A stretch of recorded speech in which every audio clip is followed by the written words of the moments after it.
Warning, incoming game over. Warning, incoming game over. If at first you don't succeed, you know what they say. Just try again. And it turns out that over here at Game Over, we have more persistence than the entire Toronto Maple Leafs organization at the current moment. But at long last, we are live. Welcome in, everyone, to Game Over Montreal following a 3-1 Habs win over the Toronto Maple Leafs on a rare Tuesday edition of the Montreal-Toronto rivalry. Kind of weird that it wasn't a hockey night in Canada. But welcome in, everyone. My name is Zach Payne. I am from Game Over Toronto, representing the Leaf side of things, and I'm joined by Jordan, who will be your Habs host for the evening.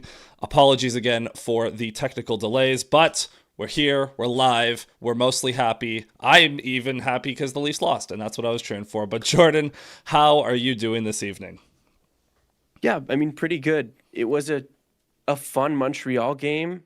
Obviously, a little bit nail-biting. You hope Montreal would close that game out a little bit earlier and a little bit better late in the game, but 2 points is 2 points. It's huge 2 points. Any wins that Montreal's getting down the stretch here really help out the team, help keep the gap. And with a game in Ottawa tomorrow, when they're now 7 points ahead of Ottawa, it doesn't make that Ottawa game a must win anymore, which is huge. Obviously, they're still going to want to do their best, but thank you guys all in the chat for being here. There was a Cole Caulfield injury scare, but Keck shows or Kat in the chat actually says that Marty just confirmed Cole was sick, so that's good news, right? It looked like there might have been an injury. I thought the broadcast was a little weird in the third period. Cole Caulfield misses like half the period at the start, and they're talking about how he like got benched, and I was thinking like, what happened? Because I wasn't like. I was a little bit distracted at the start of the third period, so I thought maybe I missed an injury or something. And no, it just turns out he was sick or injured.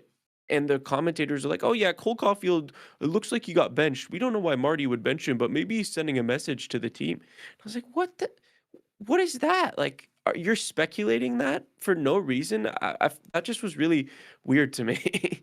Hey, would it reassure you to know that these are the guys that have the exclusive broadcasting rights for the next several years? No.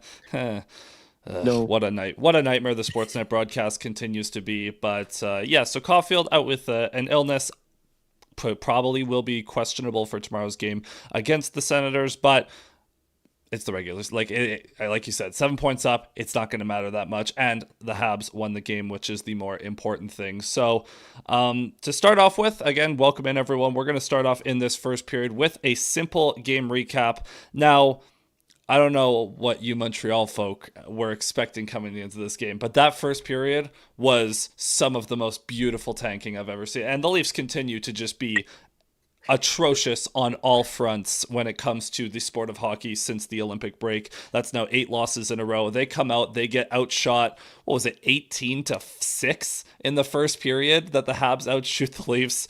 A complete travesty, but for the Habs, 18 oh, even better. 18-5.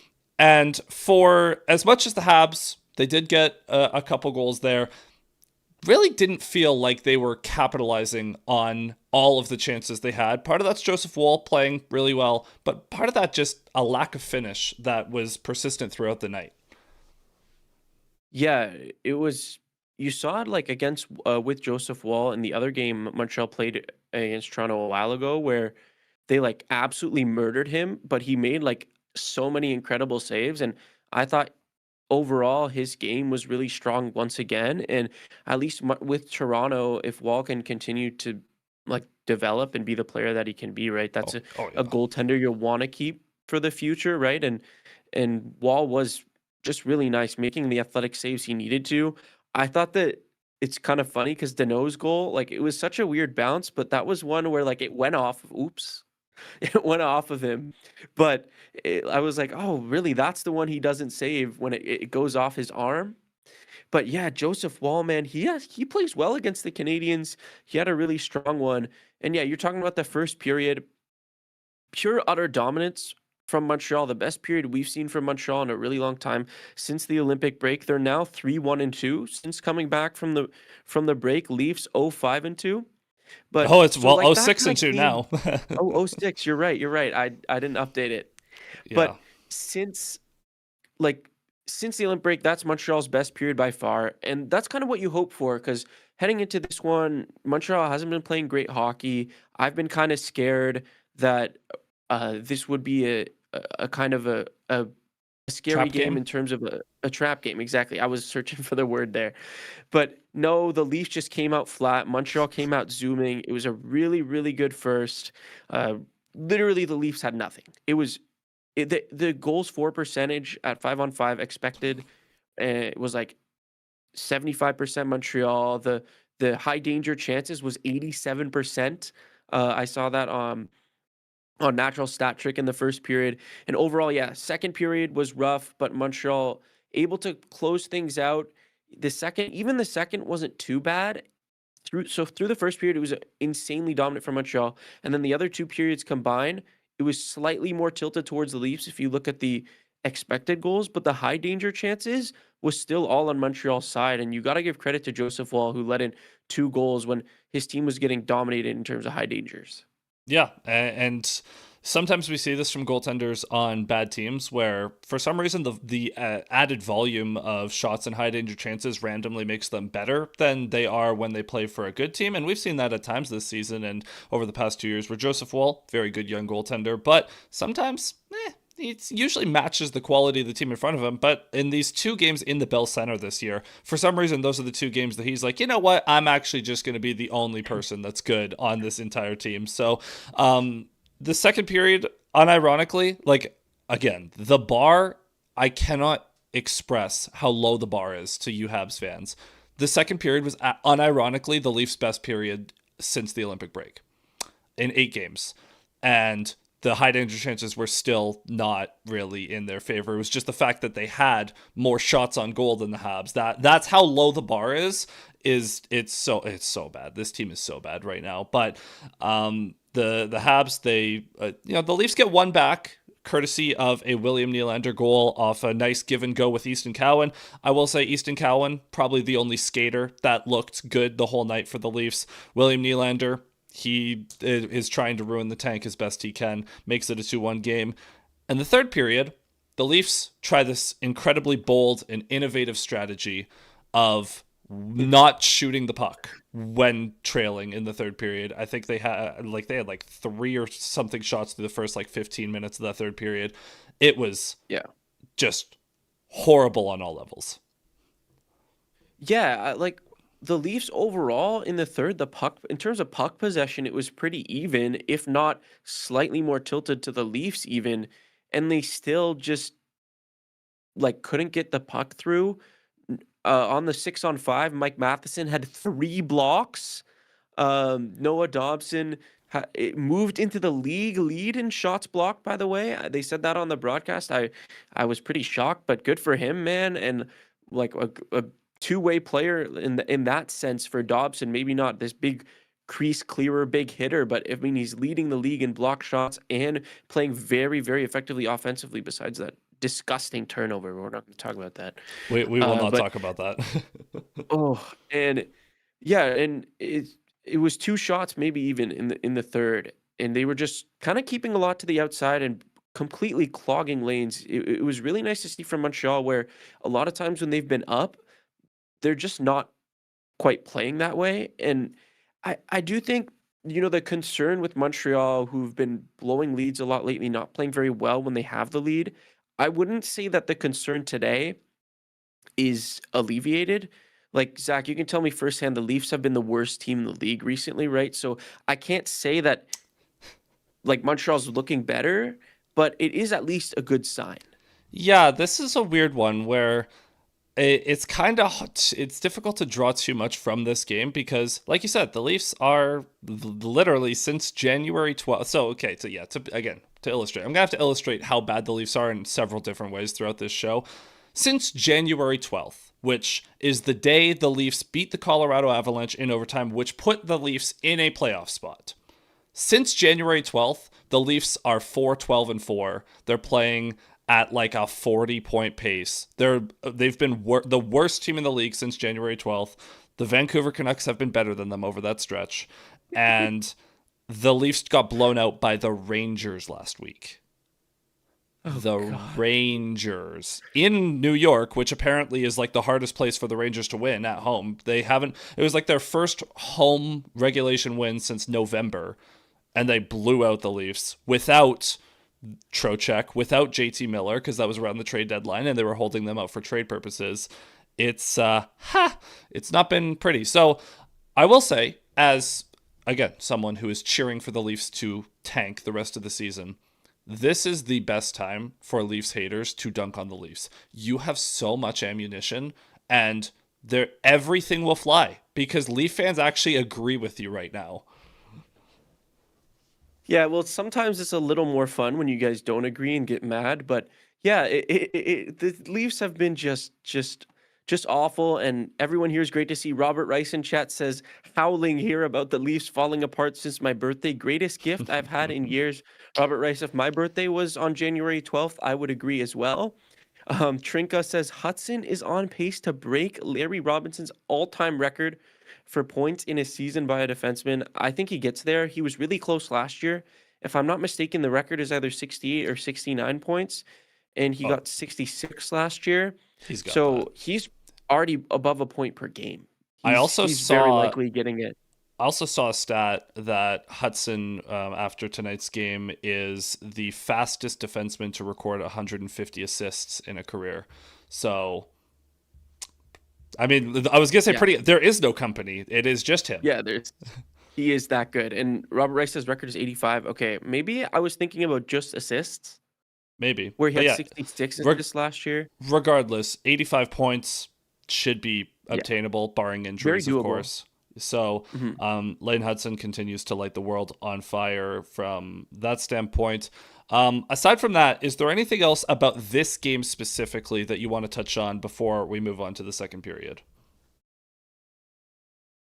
Well, we can touch just quickly on Slavkovsky's been back up on the first line. This is his second game, and it looks really good. Obviously, we knew he was going to stay strong, and in the first game that they played with these new lines, the second line didn't look great. But today against Toronto, Newhook was playing really effectively, like with the two young guys. Kapanen obviously got us on the board with just an incredible passing play. So if that second line can continue to look good, we've been singing Alex Newhook's praises on this show as well since he came back earlier in the season before he got injured as well. So if he can continue to play like well with that second line, that's really good, because Slavkovsky on that first line is one of the top lines in the league, and it's really hard to argue against that. Yeah, just from a pure statistics chance. And again, I know that Caulfield being sick kind of messed with things a little bit in tonight's game, but I mean, it probably helps to have options, and you always want to have options. I do like the Oilers model that they had the last couple of playoffs, where you just have 85 different line combinations, so that if something's not working, great, try something else. And you just keep recycling different combos that you've tried throughout the season. So you always have to have those options available, but knowing that at any point you can deploy those big three guys up top and constantly tilt possession. And also Suzuki is one of the better defensive players, forwards in the league, so you don't have to worry as much about what you're giving up as well. It's always a luxury to have that at your disposal. We call that the Team Canada Gold Medal Game Special, by the way. I was pretty mad about that. But let's move on here into our second segment. Now, we had a little bit of technical issues today, so we don't have the videos for our amazing sponsors, but I'll just talk quickly about Inchu Bijou. It's a shop over in Montreal, more of a goth aesthetic, but a very amazing, innovative shop owned and ran by women. They make custom rings and custom jewelry. It's really awesome. Check them out. They are amazing. Inchu Bijou. You can also shop online if you're not from Montreal, if you can't go visit them. So check them out. As we move into our second segment here, this is Game Over Montreal and Game Over Toronto crossover. Jordan Hachey and Zach Payne here with you. And in this segment, we are going to talk about a rebuild comparison between these two squads, where the rebuild with Toronto all those years ago, maybe 7 or 8 years ago. 10 at this point. Now, even 9 or 10 years ago at the start of Austin Matthews' career. And then we're going to compare that with Montreal's rebuild right now, how it's going for them, and how maybe Zach might see some similarities, but also how we can pinpoint some differences that might make Montreal more of a true cup contender, more so than the Leafs were. And Zach, I think the first thing that comes to mind with the Leafs rebuild, obviously the failure, but it's a big part of it is the lack of depth. Yeah, so it's actually funny because the lack of depth wasn't the problem at the beginning of this journey. If we go all the way back when the Leafs were a very poorly run franchise in the early 2010s to the point where they were bad and they were getting top picks like William Nylander, like Mitch Marner, and then they actually develop a plan. We're going to be bad, but this time we're going to be bad on purpose. And that's when they finished last, and the whole Mike Babcock's, like, there's pain coming speech, and they get Austin Matthews. And this is where the first problem of the Leafs rebuild comes into play. So, obviously, Matthews' rookie year, he scores 40 goals as a rookie. The Leafs make the playoffs. It's a miracle. They're one of the most fun teams in the NHL to watch. They give the President's Trophy winning Washington Capitals everything that they can handle in that first round. 6 overtimes in that series. Only one game didn't make it to overtime, and then one double overtime game. And the Leafs lose in 6 games. That was the problem right there. The Leafs made the playoffs first year, and that tricked management into thinking the team was a little bit better than they were, and it was a little bit more than a miracle run. But that first year and the first couple of years, the Leafs had depth. They had 3 lines that they were rolling out, and they were legitimate, like they were a powerhouse offensively, especially after they signed John Tavares. They had a 1-2-3 of Matthews, Tavares, Kadri, all in their primes. Well, I guess Matthews was a little bit before his prime at that point, but those 3 centers, at that point, no one in the NHL could match that.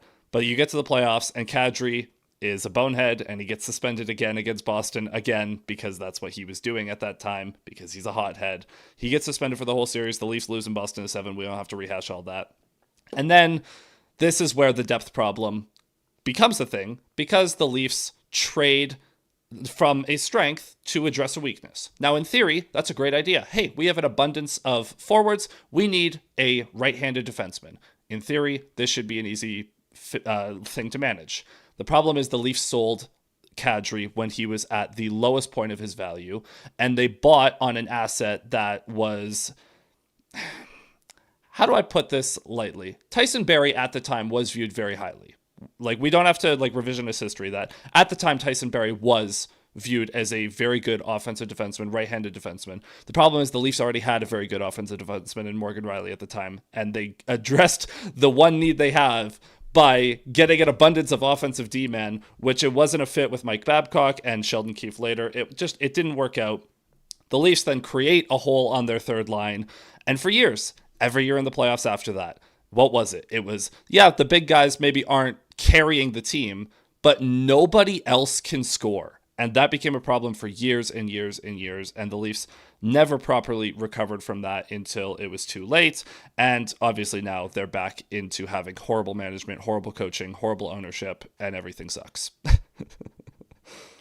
Yeah, so Leafs couldn't get the depth sorted, like, at least long term, right? And that was especially apparent, like you said, on defense, where they didn't have complementary skill sets. And I think Montreal is trying to build something different where they can have more complementary skill sets. With the Caden Gooley, who plays on the left side, he's more of a two-way defender, but also, like, you lean more towards defensive acumen with Caden Gooley, and that pairs perfectly with Lane Hudson, who's just all cranked up offense. Not that he's poor defensively, but cranked up offense. That's a complementary skill set. And then you go over to Noah Dobson, who we just talked about, like, in the first segment, who is a big offensive guy, but also has some defensive chops, a little bit different, where he's got the offense that you would hope for, but also he's a lead in shots blocked, right? And that's really good to see. And one thing you think of if from trading, like you said, trading from a position of strength to address a position of weakness. And I mean, you could even argue with the Leafs there, yes, right-handed D was a position of weakness, but offensive D was a position of strength. So they're just trading from a position of strength to a position of strength. Just because you need a right-handed D doesn't mean that they fit the squad, right? And Mhm. I think that's kind of the big issue with what the Leafs had, like Well, in and at that there's point. and then there's also twofold, and Trinka points this out as well. The Leafs got the okay, so yeah, I'm trying not to make this too long of an explanation, but the Leafs, they make the playoffs in that first year, and then they go out, they sign Patrick Marleau to a 3-year deal, knowing that 2 years from that point, they would have to re-sign Mitch Marner. So Lou Lamoriello just makes a stupid decision. He was the only GM to offer Marleau 3 years at that point because he was an old veteran. He was great that first year. He was horrible that second year, so bad that they had to trade him, and they had to attach a first-round pick to him to get rid of him so that they could give Mitch Marner a boatload of money that he frankly was a ridiculous overpay. But Dubas was a rookie GM, and Leafs ownership put him in a position to fail by not retaining Lamoriello for that one extra year.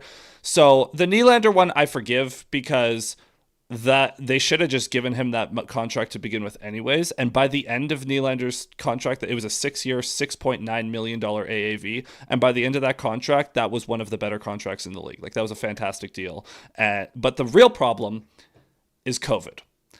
The Leafs were rebuilding, and all their young guys' contracts expired and were renewed right before COVID hit, which obviously introduced the flat cap.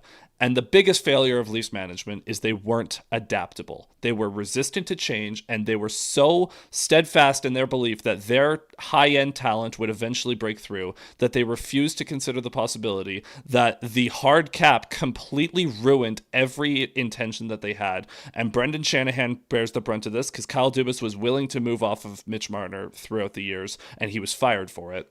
Now, granted, Dubas still came to that realization 2 years too late. After the Leafs lost to Montreal in the 2021 first round, that was the time to end this Core 4 experiment. Yeah. They didn't. They hold on to him. After 2023, when they lose to Florida in 5 games in the second round, that's when Dubas was ready to trade Marner. He gets fired for that assertion. And then Brad Treliving comes in, does literally nothing for 2 years, or 3 years now. And here we are with the Leafs at the tail end of this supposed window, with nothing to show for it. Yeah, and I think how you can compare this to Montreal or look at Montreal and see some differences is you said Leafs are unwilling to adapt. Well, Mm-hmm. Montreal, this rebuild has been a complete and utter, not even 180 at this point, like a full five, like a full 540, because they've spun around so many times with the GMs that they've brought in, Kent Hughes and Jeff Gorton, extremely forward thinking. They've been extremely patient this entire Habs rebuild. You talked about how like the Leafs got false hope after making the playoffs the first year. Maybe Montreal made the playoffs slightly early last year. But what did they do with that? They didn't go sign old Patrick Marleau. They go and get Noah Dobson, who's 26 years old and one of the top 20 defensemen in the league, Mm-hmm. instead of using assets on short-term players that'll be good for maybe 2 or 3 years, right? Another thing with me talking about how Montreal changed so much is the addition of Marty St. Louis in coaching. His coaching style, players first coaching style, who emphasizes communication, who tries to like be fair with the players but firm at the same time, instead of like, always bag skating them and like yelling at them. That's a complete and utter change from what we've seen from Montreal. And Montreal knew, like, this front office, this ownership even knew that things had to change dramatically if they wanted to have a successful rebuild. And that's what they've been doing so far. And it's been going so well. And Montreal stays patient at this trade deadline. I haven't streamed since the trade deadline, but I want to say I think Montreal was right in staying patient and not making any old big moves like trading a second for Logan Stanley, or Oh. or trading a first for Nick Waugh somehow, or trading for any of these guys when Montreal has like especially at forward, they have a full group right now, and on defense, unless there's like a real upgrade that they see long term, there's no point in them grabbing right now. So that's how you can kind of compare that to Toronto, where you see Montreal's patience, you see their plan almost every year, and they've changed a lot about the forward-thinking culture of this team. Yeah, and the similarities are obviously that they get the good young talent and then they ascend out of the basement and into the playoffs. But I think the two core differences that I see are things that you alluded to. But the biggest one is they were smart with their contracts, and with the RFAs when their contracts were up, they got them locked up long term at very reasonable cap hits in today's cap world. And that's not even like 5 years from now when the cap has exploded another 30 million. Like the Habs are going to be swimming in cash with all of their stars locked up.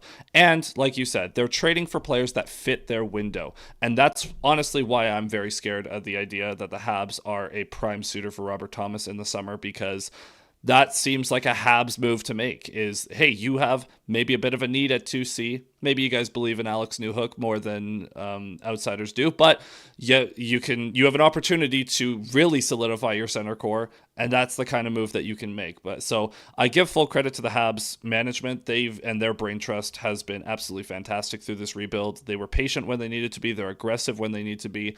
Now, I'm not going to go so far as to say that the Habs are Stanley Cup contenders. I don't think they are this year. I think they're on the right track, but I think I still want to see more out of this core in playoff scenarios, because we saw what happened against Washington last year, and I want to see them face tests against more physical teams that are going to push them to their limits, both physically and mentally. Like if the Habs were to run into a Florida last year, I like that kind of series is what I want to see them against, that kind of team that just is super aggressive, super physical, and is going to pick on your stars, going to make Cole Caulfield's life as uncomfortable as possible, going to make Nick Suzuki's life as uncomfortable as possible, Lane Hudson too. So I'm very curious to see how those guys react in a really gritty, long, grueling series. Yeah, that'll be interesting. I think maybe even the most optimistic of Habs fans would say they're not cup contenders this year. I think that is just a bit unrealistic. But yeah, Moose Bud in chat is smart to say, yeah, Montreal went undefeated against Florida last year in the regular season. And here's my counterpoint. The Ottawa Senators went undefeated against the Leafs last year, and look what happened in the playoffs. Yeah, very true. It is a whole different It's animal. A completely different sport. Yeah. Yeah. So it's good Montreal got the experience last year, because now you're heading into this year, which is probably the first year you would have wanted to make the playoffs anyway. And now you've got extra, a bit of extra experience. And against Washington, who are maybe not quite like you said of Florida, but they are a gritty team with a Tom Wilson who will fly onto your bench and start fighting your player in the middle of the freaking game, which is that was pretty crazy. Now, I really don't like Tom Wilson. If you watched any of my Team Canada videos, you'll know I really don't like Tom Wilson. I actually have full respect for Tom Wilson, because this is the way the NHL is played in the playoffs. Like, this is the way the NHL wants hockey to be played in the postseason, and Tom Wilson fits that agenda. Sam Bennett fits that agenda. And for as much as I despise Sam Bennett with every ounce of my being, I at least respect that this is the way the NHL wants these games to be played. And the Panthers and Tom Wilson and those kind of players figured out, hey, if you're going to let me do it, if you're going to let me redefine where the line is, I'm going to keep pushing it until you tell me to stop. Yeah, absolutely. So unless you have anything else to talk about the I will say Habs rebuild. Yeah. Well, I will just say on the Habs for this year's outlook is the East is shaping up in a very favorable way for Montreal, possibly. I say that with one caveat, because the one team that if I was Montreal, I would be petrified of might just be the team you play in the first round in the Tampa Bay Lightning at this current pace. Like, obviously that's not like that. I think that's what the matchup would be if the playoffs started today, is Montreal going to Tampa as the 2-3 matchup, because Buffalo, I guess, decided to, it's just good now for some reason. The rest of the East is a joke in terms of like the stuff. Like, it's such a weird year where so many teams are blacking out in the regular season. I don't have faith in Buffalo. I certainly don't have faith in Detroit. Carolina, in the Metro, they'll win a round or two, but they're not going to beat any serious contender. And the Penguins and Islanders, someone will win. So the Habs actually have an opportunity where, as long as they avoid that Tampa matchup in the first round, there's potential for them to do some damage. And I almost wonder if the Habs would be better served playing against the Metro, because I think they actually do match up pretty favorably against Carolina, because it'd be a more skill on skill matchup without as much toughness. And then you get the winner of Pittsburgh and the Islanders. Okay, like that. I think the Habs there's potential for the schedules to line up pretty well for them. Yeah, they're in a pretty good spot. It is kind of a weird year where it feels like there's no real contender in the East, if that even makes Tampa. sense. Like besides Tampa, who's caught heat, right? Like since January. But right before the Olympic break, Kucherov was like at like almost 2 points per game, or 2 points per game from like January to the break. He's insane. Insane. But yeah, like a few people in chat. Robert Rice, Montreal's not a contender yet. We still have to figure out the goaltending. Yeah. I would agree with that as well. But we have a contingency plan. We have a long-term plan in it. So Yeah. there's no real issues. That's why, like a lot of people might have been clamoring for a goalie at the deadline. I was not one of those people, because Montreal has the long-term plan, and any of the goalies that would have been available on the market who were really short-term wouldn't have been worth it. They're not better than Dobesh, who's our starter right now, if they're available on the market. That's just how it is. Like, at least right now in the off season, things could change where there's always like a bit more flexibility in the off season for bigger moves. Ramelli in chat says CH are a 2C, a big right-handed D, and a goalie away from contender. Probably. I think that's pretty realistic, where you like one more strong defenseman that you hopefully have in the pipeline already in either Reinbach or even Adam Engstrom, who you can hope can be a really good player, who's been really strong in Laval this year and played about 20 games in Montreal. So he's been a good player. And yeah, a big two-handed 2C as well, for sure. Could Kapanen be that long-term? It's possible. Is he that right now? Probably not. Like, definitely not right now.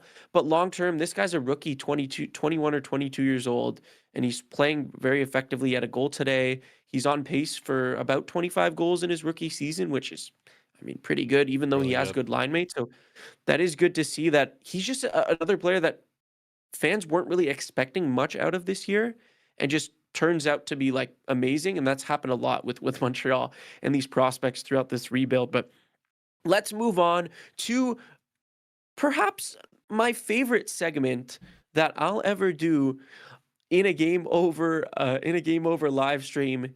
It's going to be crap on the Leafs segment. But first, at the start of the third period, we will talk about his look at his big ass go moment. And we will also talk about Le Saint Motel right now, our second amazing sponsor, who are right next door to Inchu Bijou, who I talked about over in the first segment. But Le Saint Motel is an amazing selfie studio where you can get really cool pictures, basically. And you go there, they have a ton of different setups to go. They have like a Western theme. They have a bunch of different themes that you can go take amazing pictures. You can rent the studio for yourself, like just for yourself. You can even hire a photographer for the studio to get some amazing pictures. And did I mention that they have a ball pit there? Isn't that awesome? Don't you want to take pictures in a ball pit? We want to do a stream in a ball pit one day, and hopefully that will happen. But go check out Le Saint Motel. That's also in Montreal. It's an amazing selfie and picture studio. Let's move into our third period here at Game Over Montreal. If you have a second, if you are enjoying crapping on the Leafs, please leave us a like. We really appreciate it. It really, really does help us out. Please subscribe if you haven't already. But first, look at his big ass go.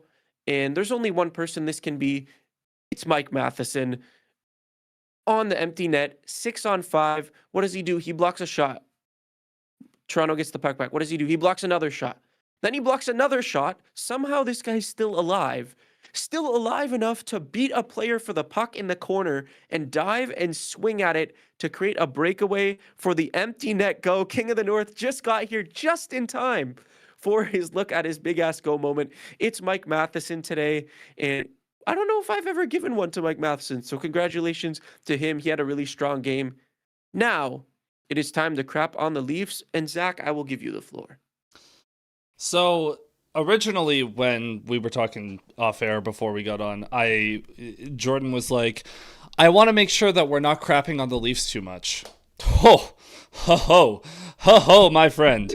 Let me tell you, nobody hates the Leafs more than I do right now. And when I say I hate the Leafs, that's a very strong statement for a Leafs fan to make. What do you mean you hate the Leafs? I mean, the Leafs are about as dysfunctional of an organization as they could possibly be from the top down. Now, I want to make this clear before this little tangent begins. There are a lot of very smart people in the Leafs organization. They have one of the most expensive and biggest scouting staffs, analytical departments, you name it, like medical staffs, player development, you name it. Every GM department, like a non-traditional department, the Leafs are spending money in abundance in all of those areas. However, this is targeted at 3 individuals. One is Craig Berube, the current head coach of the Toronto Maple Leafs. One is Brad Treliving, the current general manager. And one is the CEO of Maple Leaf Sports and Entertainment, Keith Pelly. So, for some background, last year, after the Leafs lost in Game 7 to the Florida Panthers, Brendan Shanahan, who was the team president, was not renewed. His contract, they just let him expire, and they said, we're going to go our separate ways. Keith Pelly assumes control of that role, and he basically just says, you know what, we don't even need a team president because this is Rogers, and Rogers loves to cut jobs and save a little extra cash. So they save a little bit of extra money.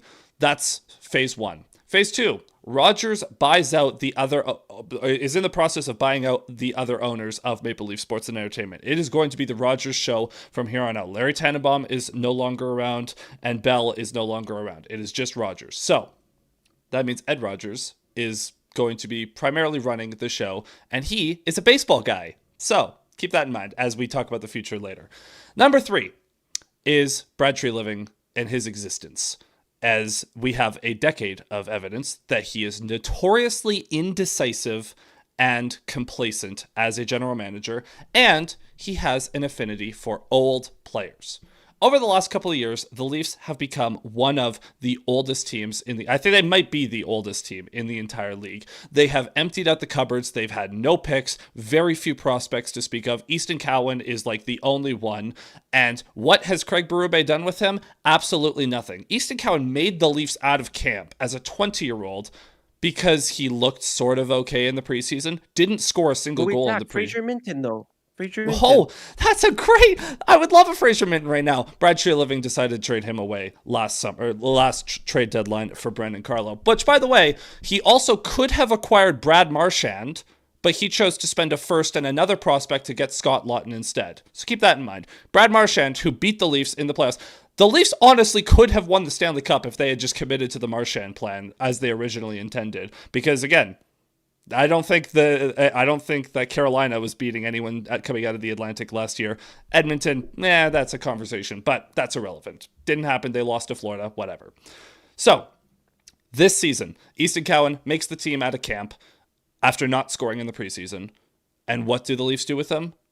They play him 8 minutes a night, healthy scratch him most times, and he's just rotting the entire season. He's not good. He wasn't good enough to be in the NHL for the first 50 games, and the Leafs just refused to do anything of substance with him. Craig Berube insisted on playing him either on the 4th line or not at all, and this poor kid was rotting instead of sitting down with the Marlies playing 20 minutes a night where he should have been, because you can play Calle Yarncroke there and get the same result. That's a different thing.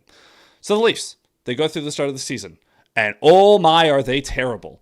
And we knew probably at the end of October, definitely by mid-November, Berube's not the guy. We had an inkling last year that Berube and his emphasis on never having the puck and on dump and chase and this useless off the glass and out, not shooting, off the glass and out every time, never exiting the zone with possession, constantly, it's like you're creating battles for yourself. Like the whole idea is just dig in and work harder. Why would I make more work for myself by dumping the puck off the glass when I can carry it out with possession? But Berube said, just you got to dump it out and then go get it back from the other team. It's a ridiculous concept. Regardless, by mid-November, we knew Berube was not the guy. That was the time to fire him. But Leafs ownership and management said, well, hey, whoa. We went to Game 7 against the Stanley Cup champions last year. This is just a blip. This is just a bump in the road. It's fine. So we go through November. The Leafs are horrible. We go through most of December. The Leafs are horrible. Then they decide to finally fire a coach. Marc Savard, the power play coach, because the power play was completely untenable. But they fire Marc Savard in a half measure. Berube protests that to the media immediately, is like, I didn't want him to go, while Brad Treliving continues to insist that they're on the same page. The Leafs got a little bit of a new coach bump as a result. They go on a little bit of a win streak at the end of 2025 into 2026. And that win streak convinced management and ownership we're on the right track. We're going to get back to the playoffs. We'll be fine. Like I said, January 12th, the Leafs beat Colorado, and they're in a playoff spot.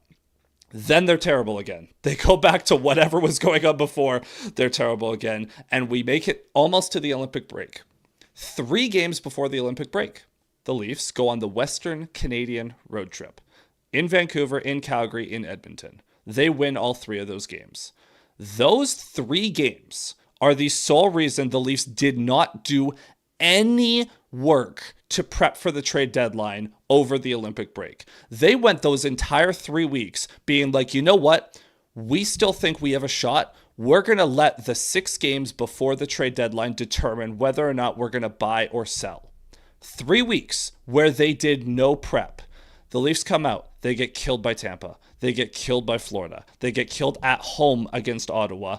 And then we start hearing, whoa, hey, whoa. We actually were planning to sell the whole time. Don't gaslight me. Okay, no, you weren't. The Leafs are actively trying to gaslight their own fans. And now they start initiating the process of trying to sell. Okay, this is Saturday before the trade deadline. We get to Sunday, Monday, Tuesday. Nothing is happening. We're not hearing anything on the trade front. And then I believe it was the Wednesday in New York last week where that morning the Leafs were, Craig Berube was like, oh, no, McMahon, Lawton, OEL, they're going to all play. We're going to keep them in the lineup. And then 2 hours later, we learn they're being held out for trade reasons. So again, just to illustrate the dysfunction here, the coach and the GM don't speak to each other. That's a different problem. We get to the trade deadline. Seriously? They just don't speak. Goodness. They don't talk. They don't talk. It's How are they not fired? That's a great question. Goodness. Great question. Oh, So Ramelli in chat says, I really don't understand how they have a job. It's crazy. It's equivalent to Bergevin and Ducharme not being fired in 2022-23. Ramelli, I like how you think. That is another way to compare this to Montreal, where we had a terrible GM coach duo and we actually fired them. yeah, I forgot to mention this. Back when Kyle Dubas was fired in 2023, the Leafs interviewed one candidate, Brad Treliving. He was the only guy they interviewed, and they just gave him the job. We knew he was going to be the GM 3 months before Dubas got fired. We knew if Dubas was gone, Brad Treliving was going to be their only hire. Go to 2024, Sheldon Keefe's final year as the head coach. We knew in March that if the Leafs did not win the first round of the playoffs, Craig Berube was going to be the coach. They interviewed, I think, 2 candidates that time. I forget who the other one was, but I'm pretty sure they at least interviewed one other guy, sort of. But Craig Berube was the head coach months before Keefe was even fired. So they didn't interview anyone. Fast forward again. So we're at the trade deadline. The Leafs, they trade Nick Waugh to Colorado for a first because Colorado panicked and thought that Kadri was going a different way. I won't complain. That's a first-round pick. It's a late first-round pick because it is Colorado. But you know what? Whatever. You get a first-round pick.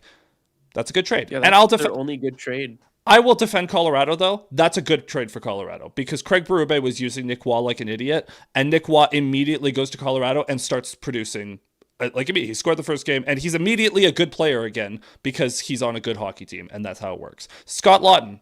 Actually, I'll get to Scott Lawton in a second. Bobby McMahon. When they interviewed Bergevin, that was the other guy that was the other guy they interviewed. It was Treliving and Bergevin, and that was it. That was the Come on, man. So then Bobby McMahon, who is a UFA, he's having another phenomenal season. He's going to score 20 goals very easily again. He is a classic trade deadline piece you sell. But the Leafs, for 2 weeks before the trade deadline, were like, what if we extend him and just keep him here? What if we simply keep him? Because, that's what bad teams do. They always extend their own guys and never trade anyone. So Bobby McMahon, they wait until the 11th hour and they finally trade him after the deadline passed, but at the buzzer beater trade for a second and a fourth. They couldn't even get the Kiefer Sherwood package, which was 2 seconds, even though that was the speculation for weeks. And it's because they waited too long and Edmonton went a different direction. Edmonton would have paid for him. Contract. His contract's way better than Sherwood's too, right? Yeah, he makes $1.35 million. Oh, by the way, retaining salary, foreign concept. Not going to do that either. So the Leafs could have gotten a first-round pick from Edmonton if they traded Bobby McMahon or Nick Watt and then took Mangiapane back. They didn't do that. They were waiting. They were holding out for better prices. Then Scott Laughton, who you will remember, the Leafs traded a first-round pick and Nikita Gribenkin last year at the trade deadline for Scott Laughton.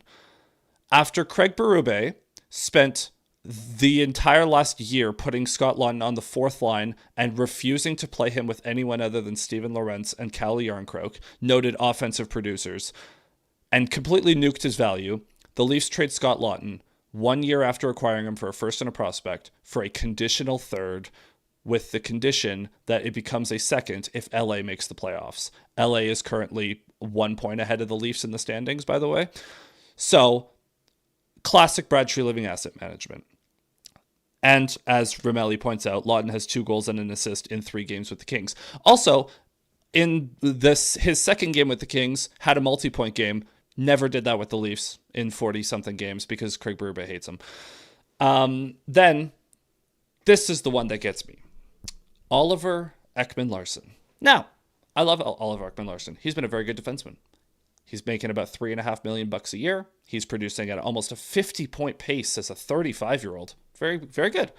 And he's a Stanley Cup pedigree, and that is exactly the kind of player that a lot of teams want. He has term on his deal. He has multiple years left. $3.5 million, offensive defenseman, Stanley Cup pedigree, tough as nails. What's not to love? Well, the problem is there's too much for Brad Treliving to love, because Oliver Ekman-Larsson, that is the kind of player that you can flip for a first-round pick at the deadline very easily. First plus even. But Brad Treliving comes into the trade deadline and he says, I'm only trading Oliver Ekman-Larsson if I get a first, a second, and a prospect in return.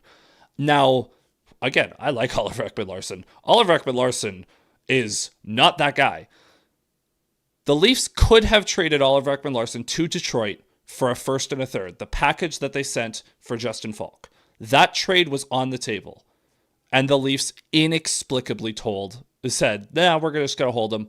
And again, this is a 35-year-old defenseman producing at a 50-point clip. He's not going to do that again next year. He shouldn't do it again. And now you're going to hold, as a bad team, you're going to hold an asset that is at an all-time high, wait for his value to drop, and do nothing, presumably, as long as they're here. So, you asked why aren't Berube and Treliving fired? That's a fantastic question. One I would like answered. Berube, at the current moment, is only employed because management has accepted the direction this season is going, and they want to lose. And Craig Berube wants to win. And the good news is, Berube's winning strategies are actually the best way to tank right now. So, the first-round pick they sent for Brandon Carlo last year is top 5 protected, not top 10 like every other trade that you see around the league. Only top 5 because Brad Treliving is an idiot. So now the Leafs' entire plan rests on lottery balls falling their way. They're probably going to end up in the bottom 5 this season, but with the lottery, they could fall out. If they don't end up with a top 5 pick, that pick goes to Boston. If they get it, they get a top 5 pick. You can get a superstar. Cool, whatever. But the Leafs' entire plan rests on ping pong balls at the current moment. After the season, Craig Berube will be fired. I don't know if Treliving's going to get fired, and that thought terrifies me, because as long as Treliving is here, there's no point in watching Toronto Maple Leafs hockey, because they're not going to do anything. And that's my tangent. Thank you for listening to my TED Talk. Long one, and I'm sure you needed that rant. And us as Habs fans, we're here to listen because we love hearing that the Leafs suck. Bruins could get the 6th overall pick. Imagine that, giving it to our division rivals. King of the North, Ramelli, would you rather Boston get the pick, or would you rather Toronto get the pick at 5th or Boston at 6th? This should be I'm going to be honest. I think I would rather Toronto have the pick because at least they're going to probably draft a bust anyway, right? So even if they don't, let's pretend that one of Reed or Verhoff ends up as a very good top pair defenseman. Which franchise are you more afraid of, Toronto or Boston? It's very simple. Even if the Leafs draft the best defenseman of all time, they draft prime Bobby Orr 5th overall. Who are you more scared of? Boston's management or Toronto's? I'm dying. Oh gosh, I can't. By the way, I Oh hate the boy. Bruins still, but Yeah, well, don't we all? it's this team sucks, man. And the Ramelli, or no, who was it? King of the North. No, who was it? It was Ramelli pointing out that Brad and Berube might be back next year. We know that Berube is a Keith Pelly guy, who runs the show. He's the CEO of MLSE, so that terrifies me. But it's untenable. Berube hates the players hate Berube. You can't bring Berube back. I'm not as worried about him. But Brad Treliving, one thing we know about Rogers, as I alluded to earlier, they are notoriously cheap. And anytime they can save a buck, you bet your sweet cheeks they're going to. So I'm very scared of the idea that they're going to hold on to Brad Treliving for an extra year and hope that it was a Berube problem, when in reality it's an everything problem. There are, like I said, there are smart people in the Leafs organization. You could make Brandon Pridham, who is the assistant GM, you can make him GM tomorrow, and I guarantee you he will come up with a better direction for this franchise than what is going on right now. There are a lot of guys there, but it's not looking great right now. But this, for you basketball fans out there, this feels kind of like the Dallas Mavericks trading away Luka Doncic, but then accidentally lucking into Cooper Flagg. The Leafs, the Mitch Marner thing's a whole different discussion. The Leafs would have missed the playoffs with Marner anyway, so it doesn't matter. But this feels like the Leafs being so incompetent that they're going to get lucky in spite of themselves. And if it gives them Verhoff or Reed, or maybe you get lucky and win first overall and you can get McKenna or Stenberg, then cool. I'm not going to complain, but that would be kind of saving the Leafs from themselves to an extent. Yeah, and well, I think we all hope they don't get that lucky. The first overall can go out west. We're good with that. King of the North says, any thoughts on the one segment I saw the person talking about the Leafs should hire Chris Pronger as GM for fresh ideas? I would like all of you to go look at Chris Pronger's tweets regarding the Leafs and then quickly disregard that notion, because he hates the Leafs and he constantly talks about how much he dislikes them. So no thanks. No way then. No way he's going then. But actually, you know what? You know what? I haven't made you guys laugh enough. You know who the Leafs are reportedly interested in to run, either be GM or president? Doug Armstrong. Gosh. Doug Armstrong, people. That's because the Leafs is, and this is where I really despise ownership. I want a young head coach that's offensively minded, a young GM. I want a forward-thinking GM like you guys have. What do the Leafs want? They want the biggest name. We're the richest franchise. Give me the biggest name on the market. It's going to be Doug Armstrong and Pete DeBoer running this team next year. Mark my words. Well, DeBoer's probably at least better than Berube. Low bar, but yeah. But he'll go blame Joseph Wall after you lose 5-0. Blame Joseph Wall. So more Game 7 losses. Yay. Yeah. Well, it's so over. I think you've had enough. Well, we got ranting here. Let's go into a quick overtime segment here. Let's go into a quick Q&A segment. You guys can ask us questions. This is Game Over Montreal, Game Over Toronto crossover today. I know we talked a lot about the Leafs today, but I think it was good to get a chuckle in. You know, despite Montreal maybe not playing the best since coming back from the break, it's nice to get a nice little laugh in and just laugh at how crappy the Leafs are. But we're back. If you like this video, please leave us a like. If you have any friends that are Habs fans, let them know about these streams. I hope we're a welcoming community. I feel like we're a welcoming community.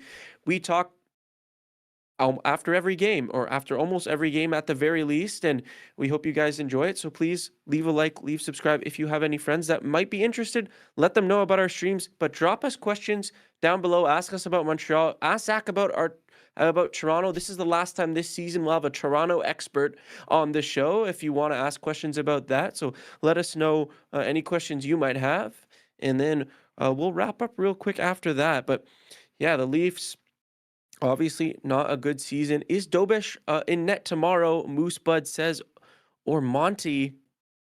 Keep it simple. Go Monty. I don't know if you can play Dobish on a back-to-back. It's just too much. If it was if it was a more important game, you consider it, but Yeah, I would have liked. I actually personally would have liked Montreal to call up Fowler for today, and then play Dobich tomorrow. Like Montebo, I yeah, don't know if you've been keeping up, Zach, but Montebo has like basically become unplayable at this point. yeah. It's really, really tough. Uh, Rumeli says, hope it's Dobich. He barely saw any shots. I mean, it would be tough. Like, I don't know if I can even trust Dobich on a back-to-back either. I would have liked to see Fowler up, but that's just me. I know Don't Moosebud has a rush him. question for you in chat as Yeah, well. don't rush Fowler. You want to like when it comes to really good goalie prospects. Yeah. Now, obviously, this is going to apply a little differently because some off ice things happened in that ruined his career as well. But remember, Carter Hart was one of the best goalie prospects of all time, like for in the last long while, and the Flyers rushed him to the NHL, and that turned out to be a poor decision. So, King of the I North would say saying, just for Fowler, yeah. like I would have only wanted him to come up like just for this back-to-back and then back down. Yeah, Like and you not could have a played him long against the term Leafs back. because you could have put a pylon Yeah. in net and still won. Like that's an AHL team anyway. He's already playing in the AHL. That's right? generous. That's generous to the Leafs to call them an AHL team. I think the Marlies would probably beat the Leafs if they played tomorrow. But King of the North saying, what Leafs prospects are there to be excited about outside of Danford and Cowan? Honestly, I mean, so here's the thing. The Leafs have guys that it's like, oh, you could turn into like a third liner, maybe a third pair defenseman. Cowan's the only one that has like legit 50 to 60 point upside. Like Cowan will be a good middle six forward for a long while. Danford, he doesn't have top end upside. I think he could develop into either a really good third pair or a complementary second pair guy where if you have a really good number 3, then Danford could be a good number 4, but that's it's pretty bleak right now. Robert Rice says, I don't think the Habs want to wear Dobish down with so many games down the stretch. I bet they give Monty one more chance, and then we're seeing Fowler up. Yeah, I think I agree actually with that. I think that's a good plan. Montreal's like done it right this season with Fowler. Like they had him up earlier when things were break glass in case of emergency. But right now you have a